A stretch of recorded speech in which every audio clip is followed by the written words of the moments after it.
नमस्कार, मैं प्रियम शंकर झा। प्रस्तुत हैं दोपहर समाचार। आकांक्षी ब्लॉक कार्यक्रम एबीपी के तहत संकल्प सप्ताह का आज प्रधानमंत्री नरेंद्र मोदी ने नई दिल्ली से शुभारंभ कर दिया है। एबीपी में उत्तरकाशी जनपद का मोरी ब्लॉक भी चयनित है। एबीपी में मोरी ब्लॉक के समग्र विकास का कार्य किया जाना है। संकल्प सप्ताह के शुभारंभ पर मोरी ब्लॉक के प्रमुख वचन सिंह पवार, खंड विकास अधिकारी शशि भूषण बिंजोला के साथ ही गांव के प्रतिनिधि भी वर्चुअली प्रतिभाग कर रहे हैं। प्रधानमंत्री नरेंद्र मोदी ने कहा है कि 1 अक्टूबर को सुबह 10 बजे देश भर में विशेष स्वच्छता अभियान चलाया जाएगा। सोशल मीडिया पर एक पोस्ट में उन्होंने कहा कि देश में स्वच्छता बनाए रखना हम सबकी साझा जिम्मेदारी है और स्वच्छ भारत की दिशा में हर प्रयास महत्वपूर्ण है। श्री मोदी ने स्वच्छ भविष्य के लिए प्रत्येक देशवासी से इस प्रयास में हाथ बटाने की अपील की है। प्रधानमंत्री ने कहा कि स्वच्छ भारत मिशन ग्रामीण के अंतर्गत उत्तर प्रदेश के प्रत्येक गाँव को खुले शौच से मुक्त बनाने की महत्वपूर्ण उपलब्धि हासिल करने पर बधाई है। उन्होंने कहा कि महात्मा गांधी की जयंती से ठीक पहले राज्य की इस उपलब्धि से पूरे देश को प्रेरणा मिली। श्री मोदी ने कहा कि स्वच्छता के लिए निरंतर प्रयास करना महिलाओं के सम्मान और परिवार के स्वास्थ्य दोनों के लिए महत्वपूर्ण है।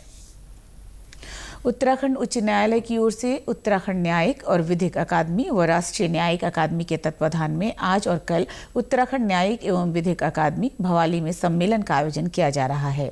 इसमें समसामयिक न्यायिक विकास और न्याय प्रणाली को विधि एवं प्रौद्योगिकी के माध्यम से सुदृढ़ करना विषय पर चर्चा की जा रही है। सम्मेलन का शुभारंभ राज्यपाल गुरमीत सिंह ने किया। सम्मेलन में सर्वोच्च न्यायालय के न्यायाधीशगण, भारत के अटॉर्नी जनरल, निदेशक, राष्ट्रीय न्यायिक अकादमी, जम्मू कश्मीर और लद्दाख उच्च न्यायालय, हिमाचल प्रदेश उच्च न्यायालय, पंजाब और हरियाणा उच्च न्यायालय, इलाहाबाद उच्च न्यायालय और उत्तराखंड उच्च न्यायालय के न्यायाधीशों सहित केरल और कर्नाटक उच्च न्यायालय के न्यायाधीशों के साथ ही इन राज्यों के प्रतिनिधि न्यायिक अधिकारी भी शामिल हैं।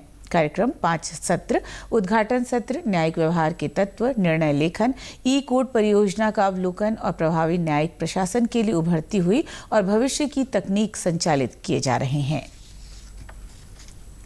हरिद्वार सांसद डॉक्टर रमेश पोखरियाल निशंक ने हरिद्वार स्थित मेला नियंत्रण भवन स्वच्छता ही सेवा पखवाड़े के तहत 1 अक्टूबर को स्वच्छता दिवस मनाने को लेकर अधिकारियों के साथ बैठक की। बैठक में तय किया गया कि प्रत्येक निकाय स्तर पर सार्वजनिक स्थलों पर 1 अक्टूबर को सुबह 10 बजे से 11 बजे तक 1 घंटे का वृहद स्वच्छता अभियान चलाया जाएगा। सांसद डॉक्टर रमेश पोखरियाल निशंक ने कहा कि इस वृहद स्वच्छता अभियान में जनप्रतिनिधियों के साथ ही आम लोगों और अन्य संस्थाओं की भूमिका अहम है। इसमें सभी एनजीओ को भी शामिल होना चाहिए। उन्होंने कहा कि जनपद हरिद्वार स्वच्छता रैंकिंग में उत्तराखंड में प्रथम तथा पूरे देश में 6ठे स्थान पर आया है। ग्राम्य विकास मंत्री गणेश जोशी और सचिव राधिका झा ने सभी जनपदों के मुख्य विकास अधिकारियों के साथ ग्राम्य विकास विभाग की समीक्षा की।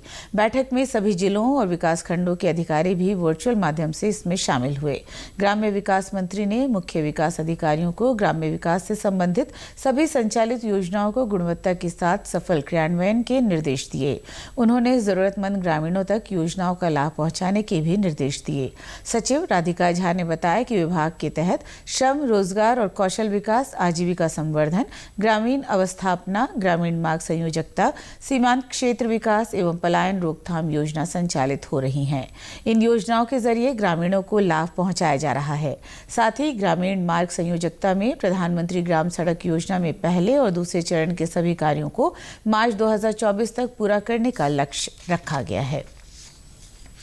राज्य में मतदान प्रतिशत बढ़ाने के लिए निर्वाचन आयोग ने तैयारियां अभी से ही शुरू कर दी हैं।